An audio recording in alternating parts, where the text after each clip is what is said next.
দিনাজপুরের হাকিমপুর উপজেলার স্বাস্থ্য কমপ্লেক্সের মেডিকেল অফিসার ডাক্তার মশিউর রহমানকে মারধর এবং মোবাইল ফোন ছিনতাইয়ের অভিযোগ উঠেছে হাকিমপুর পৌর স্বেচ্ছাসেবক দলের আহ্বায়ক মামুন সহ কয়েকজনের বিরুদ্ধে। বৃহস্পতিবার দুপুরে কর্তব্যরত অবস্থায় জরুরি বিভাগে চিকিৎসা দিচ্ছিলেন ডাক্তার মশিউর রহমান। ওই সময় মামুন ও তার সমর্থকরা এসে তার উপর হামলা চালায়। হামলাকারীরা ডাক্তার মশিউরের মুখে কিল ঘুষি মারে এবং মোবাইল ফোনটি ছিনিয়ে নেয়। পরে হাসপাতালের স্বাস্থ্যকর্মীরা তাকে উদ্ধার করেন। আহত চিকিৎসক জানিয়েছেন, ফারুক নামের একজন রোগীর চিকিৎসা শেষে তাকে হাসপাতালে থেকে ছাড়পত্র দেওয়ার কথা ছিল, কিন্তু রোগী রিলিজ নিতে চাইছিলেন না। জানিয়ে বাক বিতণ্ডার সময় এই ঘটনা ঘটে। ওমর ফারুক এবং তার স্ত্রীর নাম সুখী, এই দুজন রোগী আমাদের হাসপাতালে চিকিৎসারত অবস্থায় আছেন প্রায় 14 দিন যাবৎ। আমি তাদেরকে সকালে অবজার্ভ করে সব তাদের কাছে সমস্যা শুনি।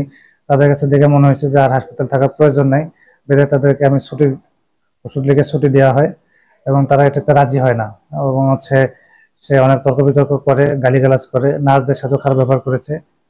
যারাই এই বিষয়ে কথা বলেছে তাদের সাথে খারাপ ব্যবহার করেছে এবং তাদেরকে আমরা যে 12-13 দিন চিকিৎসা দিয়েছি, তাদের সমস্যাগুলো শুনেছি, তাদের যে কোনো পরামর্শ লাগে, ওষুধ যা লাগে আমরা দেওয়ার চেষ্টা করেছি, কিন্তু তারা আজকে ছুটি দেওয়ার সময় তারা আমাদের সাথে খারাপ ব্যবহার করেছে এবং তাদেরকে লোক ডাকায় আমাদেরকে শাসাইছে। এরপর পরে মামুন নামে এক লোক, সে সম্ভবত পরে আমি জানতে পেরেছি সে বিএনপি স্বেচ্ছাসেবক দলের সমর্থক এবং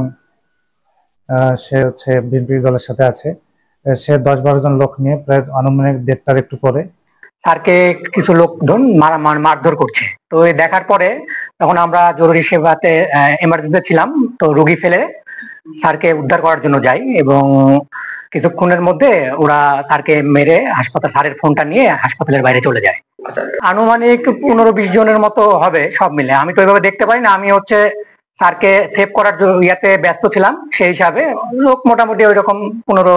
স্যার আমাদের ইমার্জেন্সি ডক্টর রুম থেকে বের হয়ে যাচ্ছিল নামাজের সময়, নামাজ পড়তে। সেই সময় কিছু লোক এসে স্যারকে জিজ্ঞেস করতেছে যে আপনি কোথায় যাচ্ছেন। কথা বলার সময় দেখা গেল এক সময় এক লোক স্যারের গায়ে হাত উঠাইছে। আমরা যাইতে যাইতে দেখছি যে স্যারকে নিয়ে বাইরে চলে যাচ্ছে। স্যার 5-6 জন স্যারের গলা ধরছিল চাপায়। অন্যদিকে মামুন দাবি করেছেন, ডাক্তার প্রথমে তাকে ধাক্কা দিয়েছিলেন, এরপর তার লোকজন এই ঘটনা ঘটেছে। মোবাইল ফোন ইতোমধ্যে ফিরিয়ে দেওয়া হয়েছে। উপজেলা বিএনপির সভাপতি বিষয়টিকে দুঃখজনক এবং অনাকাঙ্ক্ষিত ঘটনা হিসেবে উল্লেখ করে আইনি ব্যবস্থা নেওয়ার আশ্বাস দিয়েছেন। হাকিমপুর উপজেলার স্বাস্থ্য কর্মকর্তা ডাক্তার আশরাফুল ইসলাম বলেন, একজন চিকিৎসককে হাসপাতালে মারধর করা গ্রহণযোগ্য নয় এবং ঊর্ধ্বতন কর্তৃপক্ষ ইতিমধ্যে বিষয়টি জানিয়েছে। কর্তব্যরত অবস্থায় সরকারি কর্মকর্তার উপর এমন আক্রমণ, এটা অত্যন্ত ক্ষোভ উদ্দীপক এবং সকলকে সংক্ষুব্ধ করেছে। আমরা এই বিষয়ের